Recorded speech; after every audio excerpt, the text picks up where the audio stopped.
Bismillahirrahmanirrahim. Alhamdulillah. Assalamualaikum warahmatullahi wabarakatuh.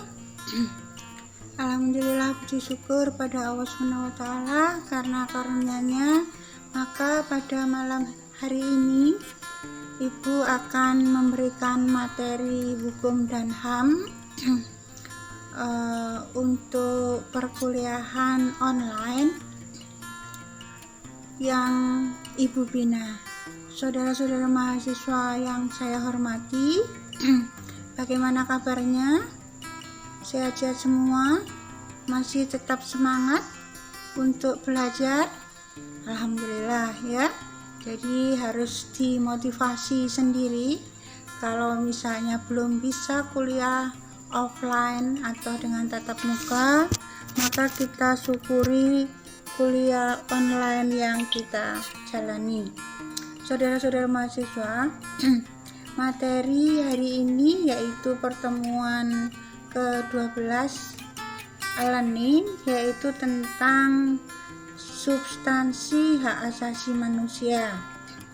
Ya, jadi sebelum UTS ya, kita sudah bahas tentang pengertian hak asasi manusia secara umum, mulai pengertiannya, kemudian sifatnya, kemudian hakikatnya, kemudian contoh-contohnya ya, kemudian juga beberapa kasus ya yang kita bahas secara bersama-sama. Juga ada asas-asas hak asasi manusia, prinsip-prinsip ya dari hak asasi manusia. Kemudian kalau kita sudah tahu pengertian secara umum dari hak asasi manusia, maka kita akan bahas tentang pengelompokan hak asasi manusia, dasar hukumnya, kemudian substansi dari masing-masing pengelompokan hak asasi manusia tadi.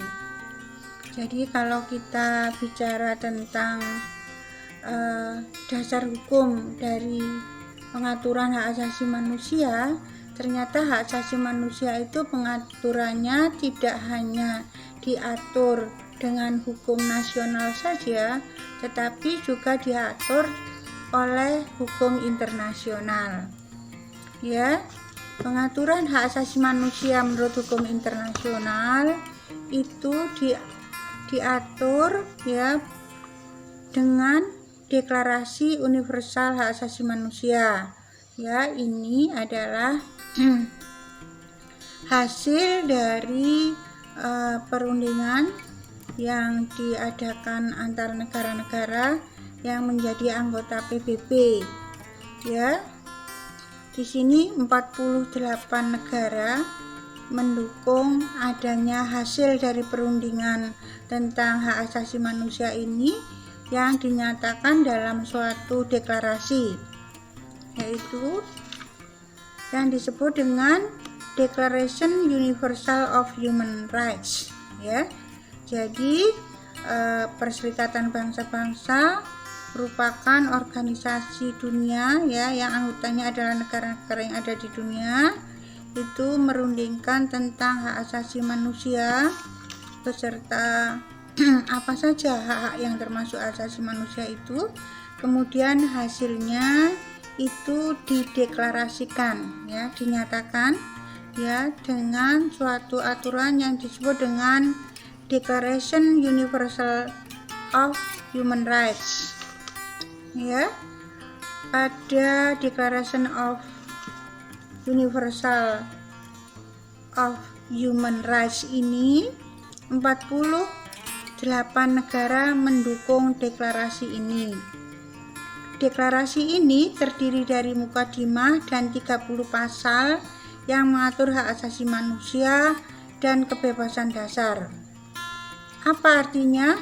Setiap orang, baik laki-laki, perempuan dan anak-anak, orang dewasa, mempunyai hak yang sama tanpa diskriminasi untuk memperoleh hak asasi manusia ya, di mana hak asasi manusia itu kita ketahui artinya adalah hak yang melekat pada diri manusia yang merupakan harkat dan martabatnya sebagai manusia yang merupakan anugerah dari Tuhan Yang Maha Esa yang diberikan sejak manusia itu di kandungan, dilahirkan sampai meninggal. Sifatnya universal, ya, umum. Setiap orang mempunyai hak asasi manusia ini, ya, dan harus dihormati, ya, dijunjung tinggi, dilindungi dan dijamin keberadaan dari hak asasi manusia.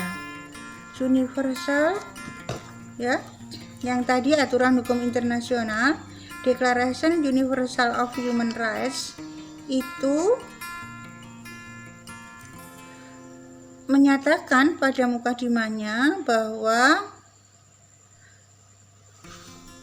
mukadimah itu berisi tentang hak asasi manusia dan kebebasan dasar.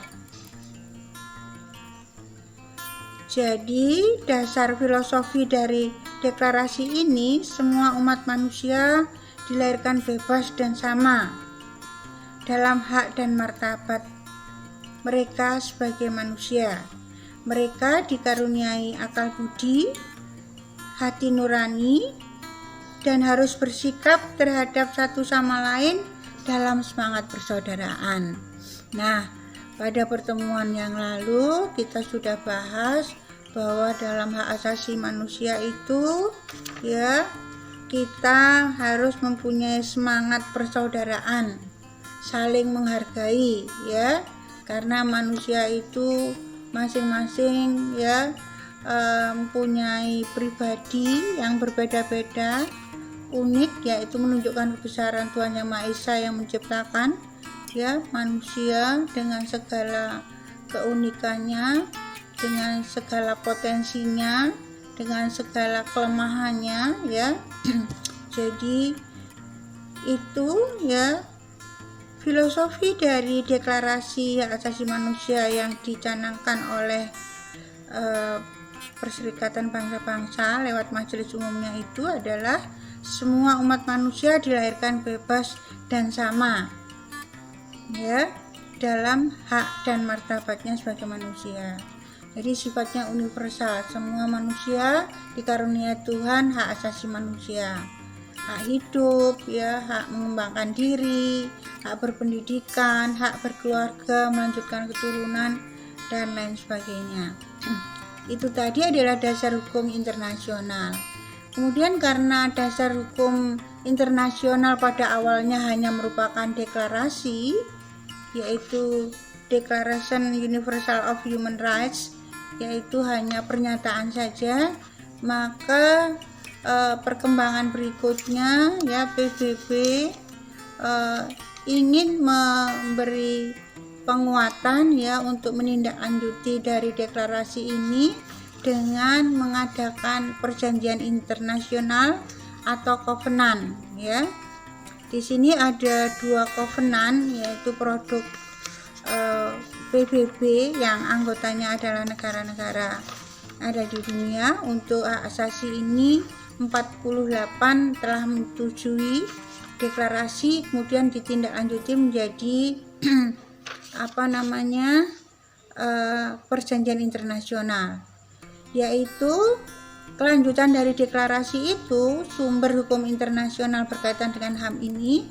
Yang kedua adalah International Covenant on Civil and Political Rights, ya, atau Covenant Internasional tentang hak sipil dan politik, yaitu salah satu perjanjian internasional pokok tentang hak asasi manusia, ya, berkaitan dengan hak sipil dan hak politik.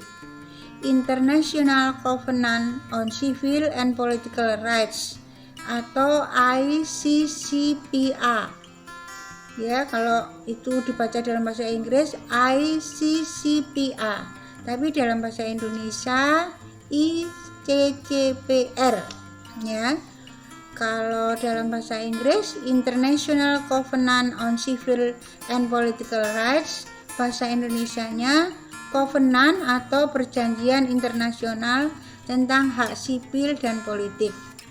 Kemudian produk ketiga dari PBB berkaitan dengan hak asasi manusia, yaitu berupa perjanjian internasional juga, tetapi berkaitan dengan hak ekonomi, sosial, dan budaya yang disebut dengan International Covenant on Economic, Social, and Cultural Rights. Ya, jadi International Covenant on Economic, Social, and Cultural Rights. Ya, jadi perjanjian internasional berkaitan dengan hak ekonomi, hak sosial, dan hak budaya. Ya, jadi kalau kita ngomong dasar hukum internasional berkaitan dengan HAM, itu ada 3, yaitu yang pertama berupa deklarasi, ya, yang disebut dengan Declaration Universal of Human Rights, ya, deklarasi. Yang kedua berupa perjanjian internasional atau covenant yang berkaitan dengan hak sipil dan hak politik yang disebut dengan International Covenant on Civil and Political Rights. Ya, itu bahasa Inggrisnya disingkat menjadi ICCPR. Bahasa Indonesianya Covenant Internasional tentang Hak Sipil dan Politik. Yang ketiga, International Covenant on Economic, Social, and Cultural Rights. Yang ketiga, tentang Covenant atau perjanjian internasional berkaitan dengan hak ekonomi, hak sosial, dan hak budaya. Jadi itu adalah dasar hukum pengaturan HAM dari hukum internasional. Ada 3. Bagaimana saudara-saudara bisa dipahami? Ya, jadi setelah mendengar ini, saudara cari literatur, boleh literatur atau e-book atau lihat jurnal di Google, ya, boleh, atau di Chrome, ya, boleh, banyak sekali. Kalau bisa buku, ya. Nah, itu jadi pengaturan hukum internasional HAM. Sekarang bagaimana dengan pengaturan HAM di Indonesia atau hukum nasional? Pengaturan HAM secara hukum nasional, yaitu produk Indonesia, negara kita itu, yaitu diatur di UUD 45 pasca amandemen, yaitu di pasal 28A sampai pasal 28C UUD 45 pasca amandemen. Kemudian yang lebih detail tentang HAM sendiri itu ada pada Undang-Undang HAM, Undang-Undang Nomor 39 tahun 1999. Ya, ini kewajiban bagi saudara untuk membeli literatur tentang HAM dan undang-undangnya. Jadi mahasiswa kalau nggak punya literatur rugi banget, ya, apalagi online, ya, tidak hanya mendengar atau pertemuan lewat Zoom atau Google Meet, tapi juga harus baca sendiri, ya. Mahasiswa harus mandiri dalam belajar, jadi bisa interaktif, ya, bisa 2 arah kalau lagi belajar dengan Google Meet atau Zoom. Ya, jadi harus punya undang-undang HAM, kemudian literatur tentang HAM, paling sedikit 3 buku, ya, sehingga ada perbandingan, ya. Kalau di universitas negeri malah mungkin 10 buku atau lebih. Makin banyak saudara punya buku atau literatur, saudara baca, pelajari, pahami, makin banyak wawasan saudara. Tapi kalau yang mahasiswa yang masih muda-muda biasanya boleh menggunakan e-book, ya. Jadi buku elektronik, ya, atau lewat Google atau lihat Chrome gitu, ya. Boleh, ya. Misalnya ada artikel bagus, ya, kemudian di-download, dibaca gitu, ya. Silahkan, sekarang sumber belajar sudah banyak banget. Ada audio, ya, mendengarkan rekaman, ada visual, lihat video, kemudian ada literasi lewat tulisan dan sebagainya.